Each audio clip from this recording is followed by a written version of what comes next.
And welcome back to our Catchin KARP Outdoors segment here today. As the fishing opener is just a couple weekends away from this point, and one of the one of the divisions of the Minnesota DNR that has a big deal to do with the opener is Kristy Rice's division here, and she's joining us here on the telephone here today. Good morning to you, Kristy. Good morning. And boy, for you guys deal with a lot of different things in your part of the DNR here, and it's really opening weekend for you, and this time of year is really busy for you guys.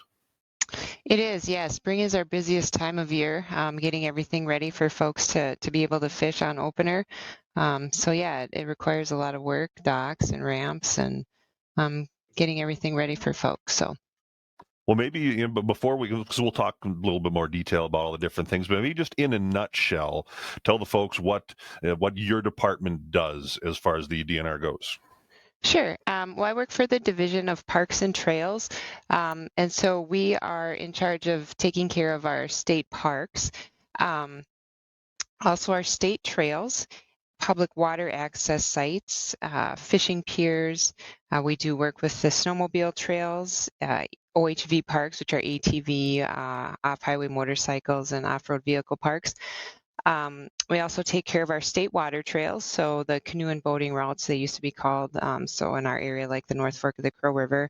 We also do shore fishing sites that don't have any boat access, but just strictly for shore fishing.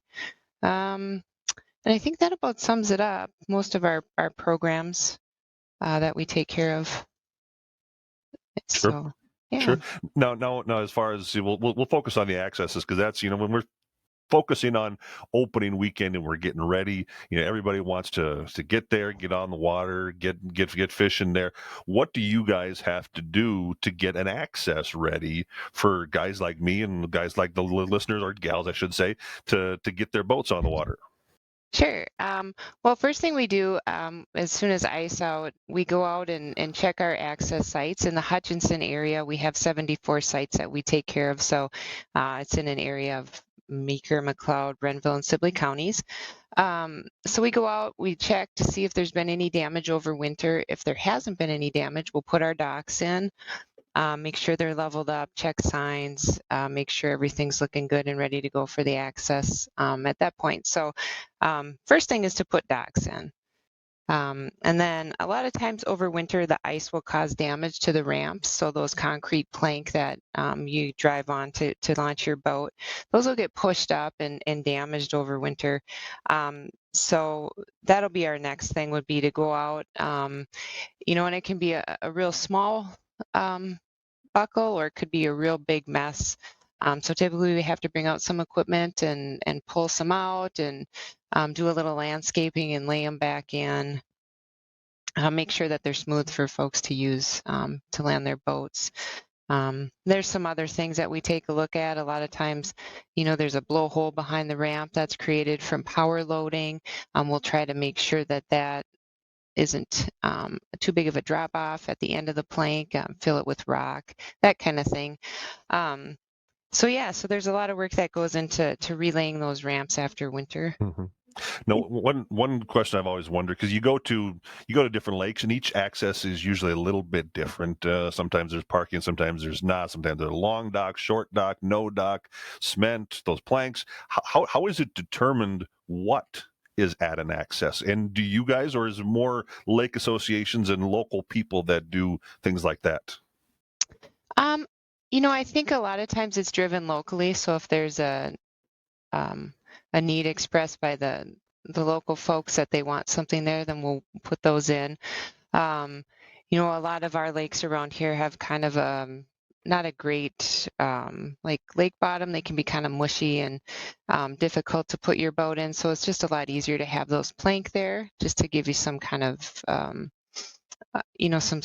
some support there to drive your boat on, so you don't get stuck. So typically we do try to put them in at most places. Most of our access sites do have the concrete plank. Some of our smaller lakes or wildlife lakes, we just do a carry-in site, or our river access sites on the North Fork. Those are typically just a carry-in site for smaller boats. Docks, we try to put in docks that are more popular lakes, the bigger lakes like Washington, Stella, Manuela, those. And over the years, we've gotten more and more docks, so we've been able to put them on the smaller lakes in our area, Hoff Lake or Round Grove, lakes like that that don't necessarily get as much use, but we have them available, so it's nice for Mhm. access for people if they do want to go out on those lakes.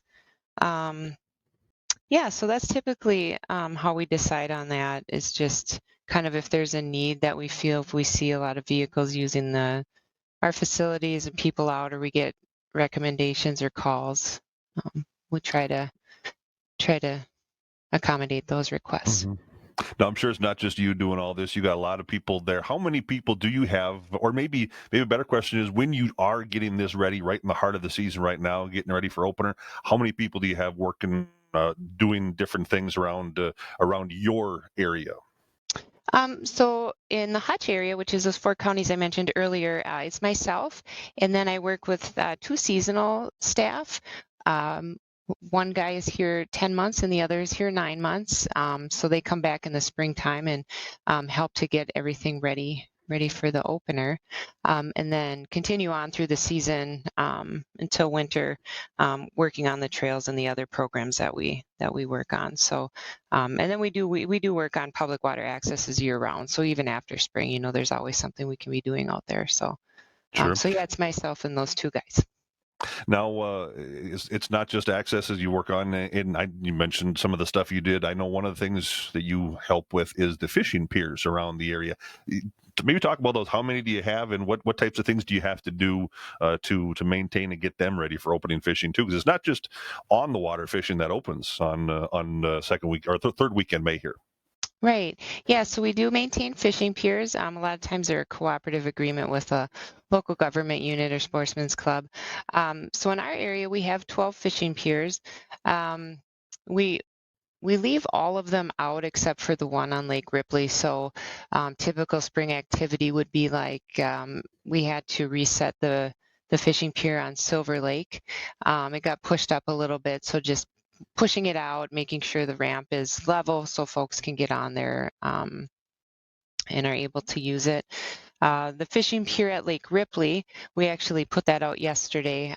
So that one we pull out in the winter because Ripley gets a lot of ice action, and we found in the past that it gets pretty dinged up if we don't pull it out, and we've got a nice spot to do that there. So that is requires us just to unbolt it. So usually a T section on those piers. So we unbolt that T section and float that out, and then the long part. So we just have to put that back in the spring. We float it back around and then bring the T around and bolt it together and drop the pipes, and we should be good for the season. So yeah, that's typically what we do. Sometimes they do take a lot more damage. Pipes will get bent.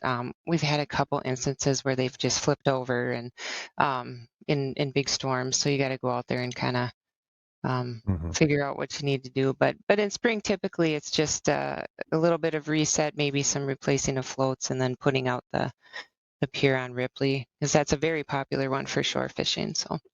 Well, you mentioned popularity. How popular are because you think about opening fishing, you think about fishing in general, and here in Minnesota, you're thinking, okay, going out on a boat and being out under the sun and all that. But fishing piers, I would guess, probably get used quite a bit. Yeah, they do. And depending on the location, it kind of varies. But I know Lake Ripley's very popular. Clear Lake up by Watkins, we have one there that's very popular. Um, Another thing we've been doing for shore fishing for folks who don't have access to a boat is we've been trying to put extra docks at our boat landings, like at Stalls Lake, for instance, Swan Lake by Silver Lake, because people do like to fish off the docks also. So we like to put another dock out there for people to be able to fish off those as well. So yeah, they're very popular for people who don't have access to a boat or maybe just driving by and want to stop for a couple minutes and wet a line and see if they can't catch something. So, yeah, a very popular program, very popular.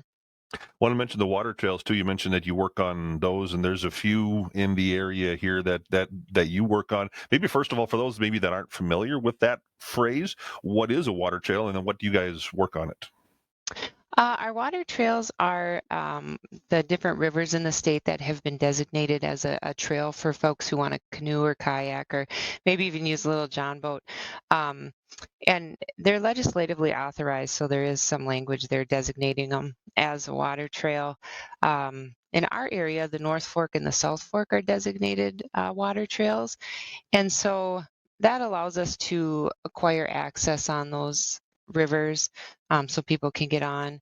It also means that we need to go out and maintain the channel for people who want to boat and kayak on the rivers. So we'll go out a couple times a year, hopefully, depending on water levels, and go out and maintain the channel. And what that is essentially is we have to chainsaw out any trees that have fallen across the river and try to maintain at least a 6-foot channel so folks can get through. Um, there are some areas where that's just not possible, some bigger snags we call them, where trees have kind of piled up, and so there are some portage areas too that we have to kind of develop for folks. But yeah, essentially it's a trail on water. So like Minnesota River is a water trail, Mississippi, and like I said, the North and the South Fork of the Crow Rivers in our area. You have to monitor those a little differently than you would a lake, because a river would take you, as you mentioned, trail takes you through thousands of miles probably if you go through all of them. Whereas a lake just kind of sits there. Do you have to monitor them differently, or is it kind of similar jobs for both? We do monitor them a little bit differently, and we do rely on the public's input. Um, on the DNR website, there is a place where you can comment on on water trail conditions, and that's really helpful for us because it's tough for us to get out and just float the river and see if there's any trees down.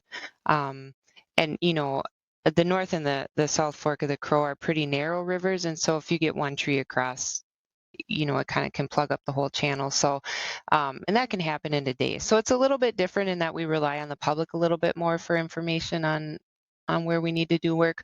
But we do try to get down just a couple times a year, like I said, on our own and just check it out and see, um, how it's looking. As far as the access sites go, that falls under the same kind of work that we do on our lake access sites. Just checking them, making sure we're mowing and cleaning up any trees and making sure signage is up. You mentioned getting public input out, and I would guess, and you correct me if I'm wrong here, please. If someone sees, if they go to an access here this year and they see, hey, this doesn't look right, or that doesn't look right, or maybe you could do this, or all those kinds of things, questions, ideas, you're looking for input on a lot of different things from the public. Yeah, absolutely. We welcome that. We've got a lot of facilities that we maintain between the three of us, and so it's tough for us to be on all those sites all the time and be up to date on what's going on. So if folks see things that need attention, yeah, I'm glad to take their calls or emails, letting us know, and we'll try to get out and correct whatever's wrong as soon as we can. So yeah, I appreciate that. And we're focusing more on opening fishing here, but Yeah. looking ahead here, once the fishing season closes, and none of us want to talk about winter time yet, but when that comes, what kind of a process is it to quote unquote close down a lake, or however you want to call it? Yeah, that's pretty straightforward. We try to leave our docks out as late as we can possibly, um, depending on the weather. Um, so typically, what we'll do is we'll just start pulling some of the less popular lakes, pulling the docks out on those, um, and try to leave in some of the bigger lakes, the docks in the bigger lakes like Washington, Stella, Manuela, that chain, some of the bigger lakes around the Hutch area, that we can just run out really quick and pull those docks if it starts to look like the weather's turning. Um, so yeah, there's not a lot of really prep work that goes into closing it down. It's pretty quick, and we just pull the docks and put them aside for the year, and that's about all it takes for that. So. And then I would guess your summertime overall probably a more busy time. Winter, I'm sure you still got a few things to do in the winter time, but a little bit less busy for you maybe. Yeah, a little less busy in the winter. We try to monitor the water access sites. We'll go out and check and see if there's any ice damage, that's occurring. Just kind of keep tabs on that. But otherwise, it's pretty quiet in the winter. We've got the snowmobile trails that I monitor, um, and just get a few calls about trees down and stuff, but kind of a time to catch up on any kind of paperwork and that kind of thing. And then that's of course when the guys are laid off for a couple months. Um, because yeah, it does get a little bit slow in the winter time. So Now, we've got just a couple minutes left here and kind of scratching the surface on a lot of this stuff here. So, if folks want more info, if they have questions, I would guess the DNR website would be a really good way to point those listeners to. yeah, that's a great website. We've got an information line there. They have great staff there that can answer any number of questions. I'm sure they've heard it all, so that's a great resource to give them a call if you have any questions. And then also, yeah, the resources online, it's just a bunch of information there. So, yeah, it's a good place to start. Sounds good. Hey, thanks for coming on the program, Kristy. We'll maybe chat again sometime. All right. Thank you so much for having me. Thank you. Kristy Rice with the Minnesota DNR here on our Catchin KARP Outdoors segment.